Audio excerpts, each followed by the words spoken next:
नमस्कार.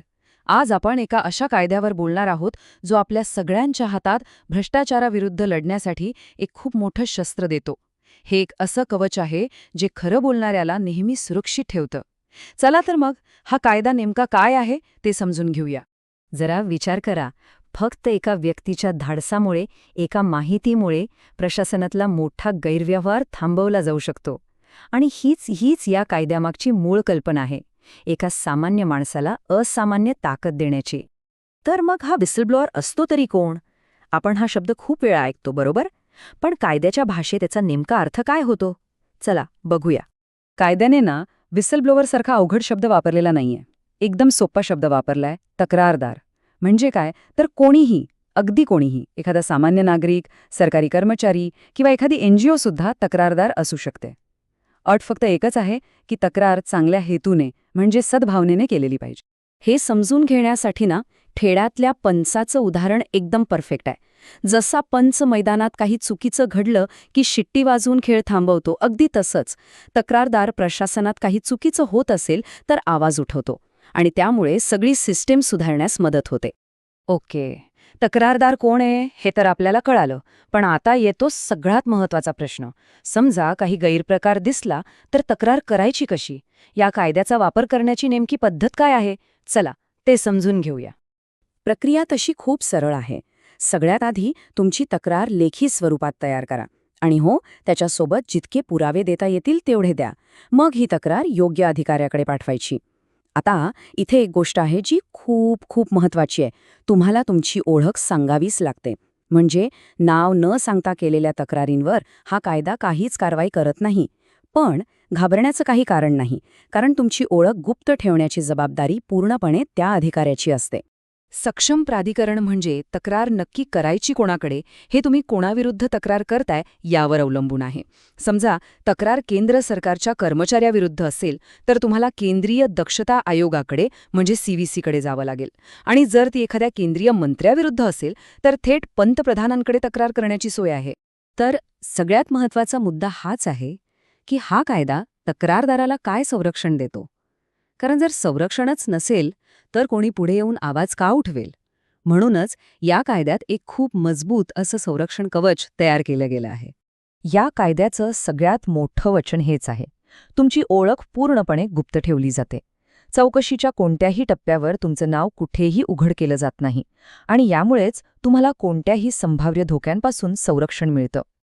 आणि हे बघा, कायदा या गोष्टीला किती गांभीर्याने घेतो. जर कोणी जाणून बुजून किंवा अगदी चुकून जरी तक्रारदाराची ओळख उघड केली तर त्या व्यक्तीला चक्क 3 वर्षांपर्यंत तुरुंगवास आणि 50,000 रुपयांपर्यंतचा दंड होऊ शकतो. ओळख गुप्त ठेवण्याला कायदा इतकंच जास्त महत्त्व देतो. समजा तक्रार केल्यामुळे ऑफिसमध्ये कोणी त्रास द्यायला लागलं किंवा तुमचा छळ सुरू झाला तर तुम्ही थेट सक्षम प्राधिकरणाकडे अर्ज करू शकता. आणि सगळ्यात भारी गोष्ट काय माहितीये, हा छळ नाहीये हे सिद्ध करण्याची जबाबदारी तुमची नाही तर समोरच्या अधिकाऱ्यांची आहे. प्राधिकरण तुमची बदली रद्द करू शकतं, तुमचं प्रमोशन परत देऊ शकतं, म्हणजे तुम्हाला पूर्ण संरक्षण देऊ शकतं. या कायद्याखाली चौकशी करणाऱ्या संस्थेला खूप मोठे अधिकार दिलेले आहेत. ते कोणालाही साक्षीसाठी बोलवू शकतात, कुठलीही कागदपत्र मागवू शकतात आणि शपथेवर साक्ष सुद्धा घेऊ शकतात. सोप्या भाषेत सांगायचं तर सत्य शोधून काढण्यासाठी त्यांच्याकडे एखाद्या दिवाणी न्यायालयासारखीच ताकद असते. आता हे संरक्षण कवच खूप मजबूत आहे, यात काहीच शंका नाही. पण प्रत्येक गोष्टीला काही मर्यादा असतात. चला तर मग पाहूया या कायद्याच्या मर्यादा काय आहेत आणि एक तक्रारदार म्हणून आपली जबाबदारी काय बनते. तर प्रश्न असा आहे की आपण प्रत्येक गोष्टीबद्दल तक्रार करू शकतो का? तर नाही.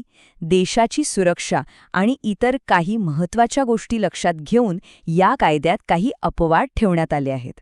तुम्ही देशाच्या सुरक्षेबद्दल, कॅबिनेटच्या गोपनीय बैठकांबद्दल किंवा परराष्ट्र धोरणाशी संबंधित माहिती उघड करू शकत नाही. त्याचबरोबर स्पेशल प्रोटेक्शन ग्रुप म्हणजे SPG आणि सर्वोच्च व उच्च न्यायालयाचे न्यायाधीश हे या कायद्याच्या कक्षेबाहेर आहेत. आता इथे बघा, कायद्याने किती छान संतुलन साधलंय. एका बाजूला जर कोणी तुमची म्हणजे तक्रारदाराची ओळख उघड केली तर त्याला थेट 3 वर्षांपर्यंत तुरुंगवास होऊ शकतो. इतकं जबरदस्त संरक्षण आहे. पण दुसऱ्या बाजूला जर कोणी या कायद्याचा गैरवापर केला म्हणजे मुद्दाम खोटी तक्रार केली तर त्या व्यक्तीलाही शिक्षा आहे. 2 वर्षांचा तुरुंगवास आणि दंड. म्हणजे बघा, कायदा संरक्षण देतो पण तो जबाबदारीने वागण्याची अपेक्षाही करतो, बरोबर ना?